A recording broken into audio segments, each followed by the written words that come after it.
Good day, everyone. Welcome to the Blue Collar Worker. And yes, it's me, Dennis, your blue collar worker. I've got to find another way of saying it. It doesn't sound right. Anyway, back to the point at hand. Well, I got to say that this was not on my bingo card this year. Oh dear. I was putting this video off. Not because I don't think we should talk about this. Quite the opposite. It's because this is one of those subjects where people often decide what you mean before you've finished what you're saying. People will take offence, people will misunderstand, and some people will stop listening altogether. So, please don't. Today, I'm going to choose my words carefully because I don't think this conversation deserves more heat. It deserves more light. A few days ago, I came across a story from France, and the more I looked into it, the more one question kept going around in my head. Not, is France right? Not, is France wrong? But something a heck of a lot simpler.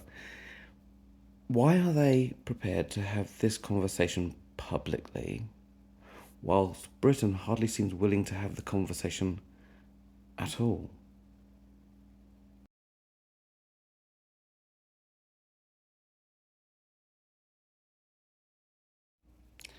So, naturally, me being me, I started digging because I dig and I dig and I dig until I got everything I need. Because the first thing I came across was this word I'd never heard before and I've never really stopped to think about. It's called Entryism. What a word, isn't it? Entryism. Now, this is one of those words that you've really got to make sure you got it right in your head. Don't misunderstand this word. Okay? Now, it sounds like one of those words a politician or an academic they throw around expecting everyone else to know what it means. I didn't, so I looked it up. And here is the simplest explanation I could find. Right. Imagine joining an organisation, not because you believe in what it stands for, not because you support its aims, but because you want to change it from within. That strategy has a name. It is called Entryism. Now, before anyone kind of jumps into the comments, I'm not saying every attempt to influence an organisation is Entryism. That's not what I'm saying. People join political parties, charities, churches, trade unions, campaign groups. They do it every day because they genuinely believe in them. That's part of living in a free society. I'm talking about something more specific. The organised attempt to gain influence inside an institution over time in order to redirect it towards a different purpose.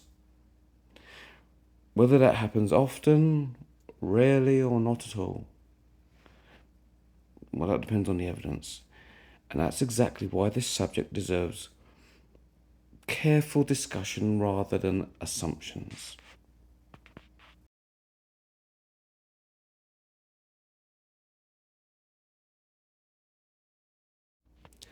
So, now here's where France enters the story. The French government has proposed a legislation aimed at what it describes as Islamic entryism, and that's including allegations involving networks linked to the Muslim Brotherhood. Now, that's the French government's explanation, it's not mine. Now, supporters argue the proposals are needed to protect public institutions. Critics argue they risk giving state powers that are too broad and could affect legitimate organisations and freedom of association. Both sides at the moment are making their case. It's in French Parliament as we speak. They are making their case publicly. And that is what got my attention. Not because I know who's right, it's because they're having the argument in the open.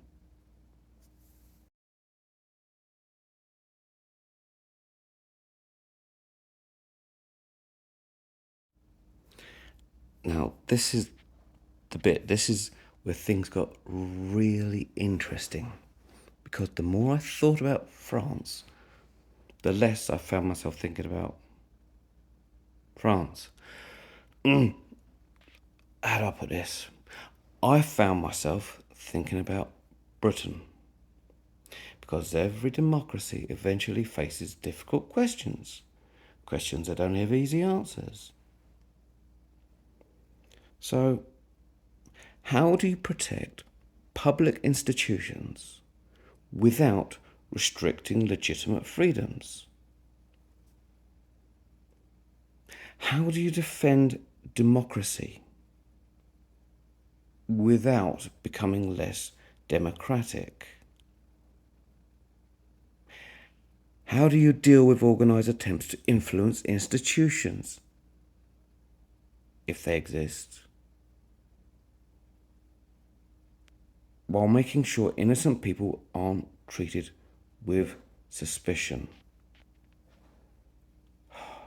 I said that slowly because it's a lot to take in just a few words. Those are not easy questions, and they're not supposed to be. They're the kind of questions mature democracies should be able to discuss openly, without shouting, without insults, without pretending that asking the question is the same as giving an answer. You see, once we stop asking difficult questions, we stop learning.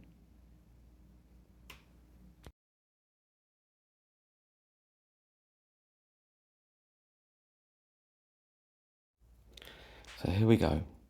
This is what keeps bothering me.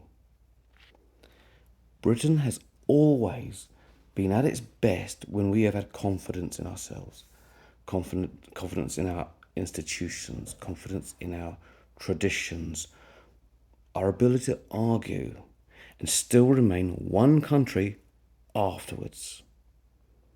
We've argued over religion, workers' rights, over Europe, over free speech, and over immigration.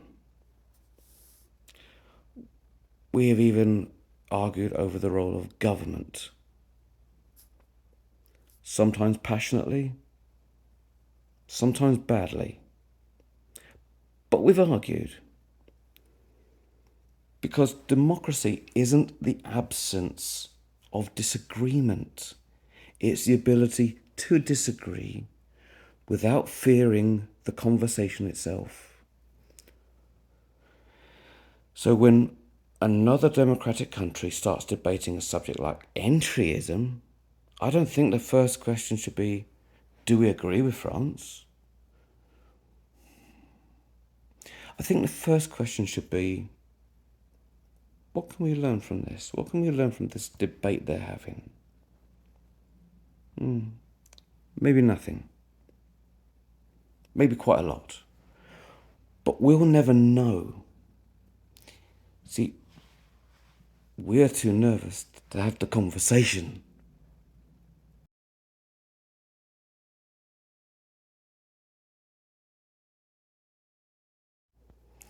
Now, before anyone misunderstands me when I say we're too nervous to have the conversation, it's because this isn't actually about singling out one religion. I am not doing that. Or one community.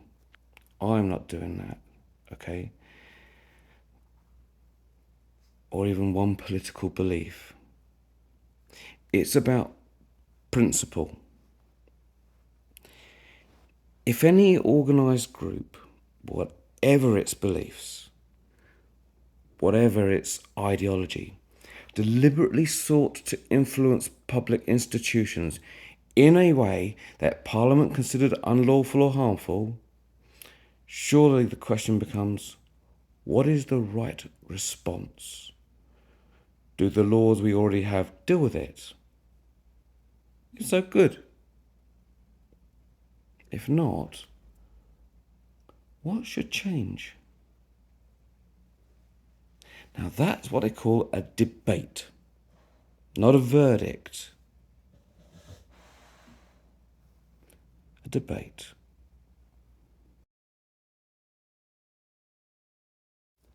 Now, at the beginning of this documentary, I said this wasn't really about France, and it isn't.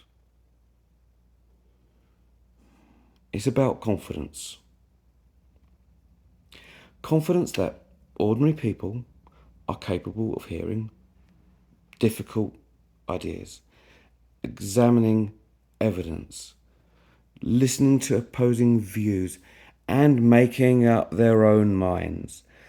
That's what democracy asks of us, not blind agreement, not permanent outrage or judgment.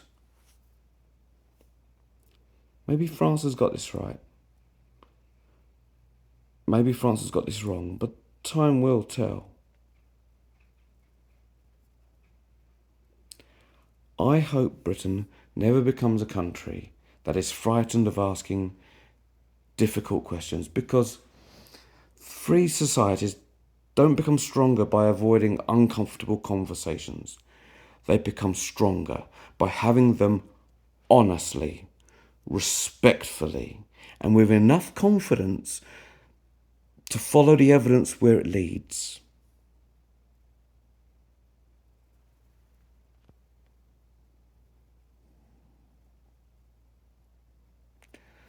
Okay. Now, as I said, I am the blue collar worker, and I'm not asking you to agree with me. I'm asking you to stay curious, ask difficult questions, listen carefully, challenge ideas, including mine, and decide for yourself, because that's what confident citizens do. Take care of yourselves, take care of each other, and let's keep building a Britain that's strong enough to have difficult conversations.